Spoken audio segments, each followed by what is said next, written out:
Полет. Благодарам, почитуван председателе. Колега Орцев, јас ќе ви реплицирам во однос на неколку поенти од вашата дискусија кои што беа апсолутно неточни. Значи, прво во однос на судирна надлежност, мислам дека рековте во однос на двата органи во состав кои што се во Министерството за образование и наука, а тоа се Бирото за развој на образование и Центарот за средно стручно образование. Значи, почитуван колега, Бирото за развој на образование ги прави наставните планови и програми за општо образовните наставни предмети.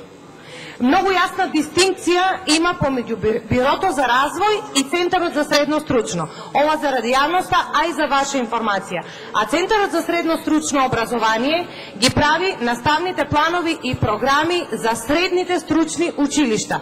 И сега, се случува, да, нормално дека се случува нивна соработка по однос на големите проекти, како што е, да речеме, екстерното тестирање. И советниците кои што работат во Бирото и советниците кои што работат во Центарот за средно стручно образование учествуваат во изготвувањето на прашањата за екстерното тестирање, но не се само тие вработените во овие два органи во состав на Министерството за образование, туку прашањата за екстерното тестирање ги прават и наставниците. Ова треба да го знаете, затоа што јавниот базен на прашања има повеќе од 500.000 прашања. По однос на извештајот кој што го читавте, вие, значи, правите селекција на она што вам ви одговара да го прочитате од државниот ревизор.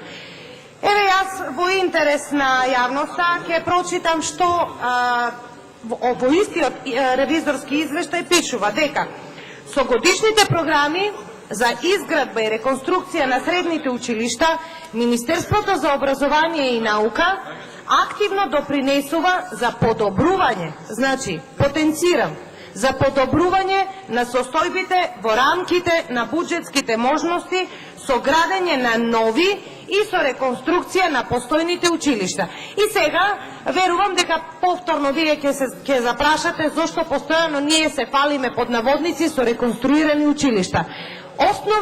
Основен предуслов, основен индикатор за квалитет во било која област е услови за работа.